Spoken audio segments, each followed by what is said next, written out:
Let me take you through the dramatic events of the final round of the Sinquefield Cup 2022. Now, if you remember, 3 players shared the lead. There was Fabiano Caruana, but he had a bye in the final round. And then there was Alireza Firouzja, and there was Jan Nepomniachtchi. So, first of all, let's take a look at the game between Maxime Vachier-Lagrave and Alireza Firouzja. Well, this one burnt out very quickly.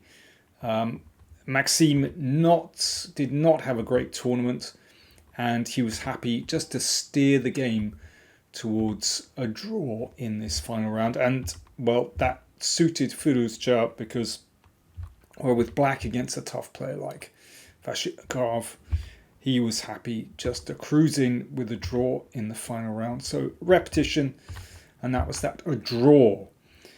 Now, that meant that Nepo had to win in his final game. Let me find the game, that would be good. He had to win in his final game. There we go. If he could win, then he would be sole winner of the tournament. Now, he was playing against Hans Niemann, who started out very well in the tournament. We know that he beat Magnus Carlsen. Then there was the whole furore of Carlsen's withdrawal from the tournament. And, well, after that, Hans struggled in the final round. I think the pressure obviously just got to him. Very difficult for him to play under the circumstances. So Nepo hoping for victory, and, well, this is the position after 35 moves, and it's going very well for white. You can see that black's pawns are just a complete mess. Now, white has split pawns on the other side of the board, but they're well protected, and the crucial thing is white has a very nice kingside pawn structure here. Now, black's pieces are fairly active. Nevertheless, it's very hard to get past the kind of chronic weaknesses in the position. And here Nepo played rook h8. So the rook sweeps in, looking to take here. Rook a4. And here, well, it's really hard to understand why Nepo didn't take on h6. I see nothing wrong with rook takes pawn in this position. Really nothing wrong. I mean, that pawn can't be taken. For example, here, just white exchanges everything off and takes here. I mean, this is a pretty simple technical win. What else? f5. Well, the rook just comes back again. This is a passed pawn, or the rook can come back into play over here.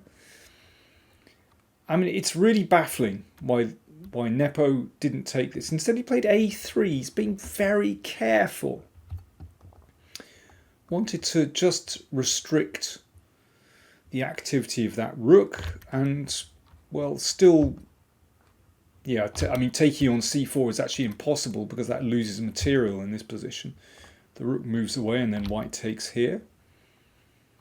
So f5 played. And again, I really don't see what's wrong with rook takes pawn. Now, this is a little bit trickier because after rook g8, then this rook doesn't get back into play, and, you know, maybe black has some activity on one of these squares. Nevertheless, this should be winning.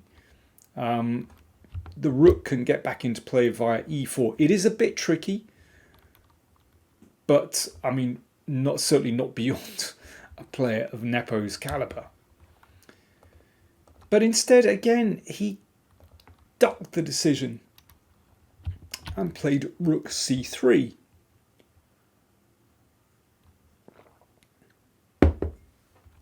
King e7. And again, it's possible to take here. But he played rook b8. I think he wanted to win in as clean a way as possible. He didn't want any complications, but, well, he's he's missed his chance, and now it starts to get a bit tricky. After this, rook a6. I mean, the players are just repeating at the moment. And actually, after bishop d7, very good move. The bishop wants to activate over here, and also it allows the rook back into play. I mean, with this move, after rook, actually, Niemann could have taken the initiative with this move. I mean, this is actually starting to get a bit tricky for white. But bishop e6, I mean, it's not better for black, but still, just shows the options available. Rook h8, Nepo wants to come back and take a pawn, but now it's too late. Rook d6 threatens the knight, and now bishop d7, and the rook simply covers the h-pawn, and black is activating. And here, Nepo said after the game that he'd actually overlooked that black was forcing a draw in this position.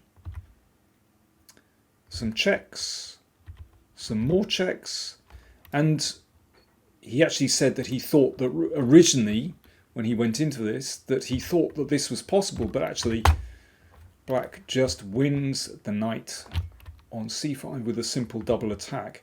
So after rook d1 check, basically this is just a forced draw now. Black delivers draw by perpetual check. Incredible. I mean, you know, it's really curious, just coming back to this position, why Nepo didn't take on h6. Like I said, I think he was looking for something very clean, but, well, his advantage kind of slipped away. With that draw, of course, that meant that Nepo and Alireza were tied first, so they went into a tiebreak. But there was an interview with Nepo immediately after this game where he looked very downcast, and he actually said, I don't really care what happens in the tiebreak. And, well, look what happened. First game was drawn, a rapid play. First game was drawn, and this is what happened in the second rapid play game. Now, Firuzja repeated the opening that he had against Mamedyarov, but he'd obviously done his homework after that because he played better. Well, he played differently. Against Mamedyarov, he played knight c2 and won a bit of a mad game. But this time he played e3, which looks kind of curious. You know, it feels like it's weakening all those light squares. Actually, it turns out very well. Nepo's actually had this before. d3, so this is the point that the knight remains on d4, but you know, white is able to eliminate this pawn on e4 quite quickly. Yeah, previously Nepo has faced knight c3, but came through that test with flying colours. But d3 this time. Check, knight c3. Exchange. So black is developing quickly, and, well, first glance, this looks a bit problematic for white. Again, these light squares look a bit tender, but actually white is fine here. c4 is a good move. My computer wants black to play queen h5, but this doesn't look great for black. This is a forced sequence.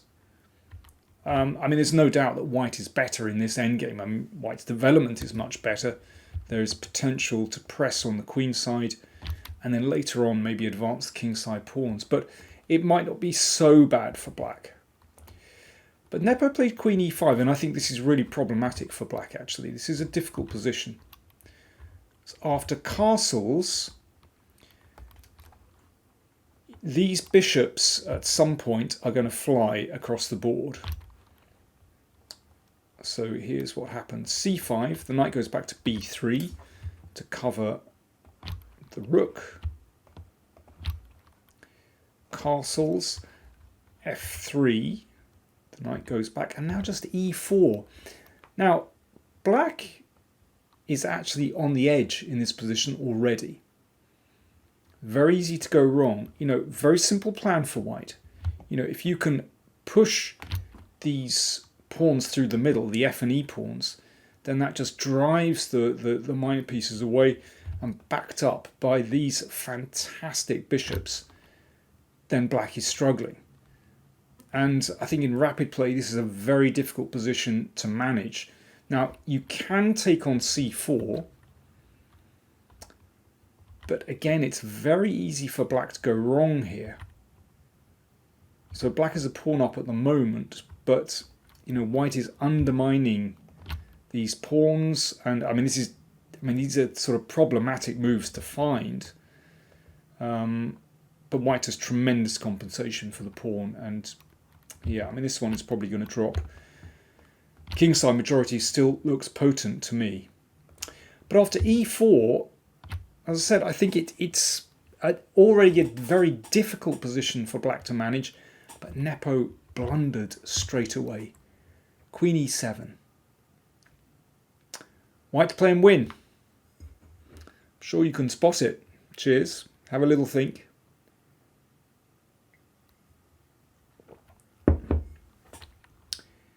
e5 is a winning move. Obviously forking the knights. And if that's taken, bishop f4. A simple skewer, and white is a piece up. So in the game, Nepo played knight takes pawn, but of course now he's just a piece down for precisely nothing. And it didn't take long for Alireza to finish the game off. Let's just see the final moves. Okay, simple exchange. White is a piece up.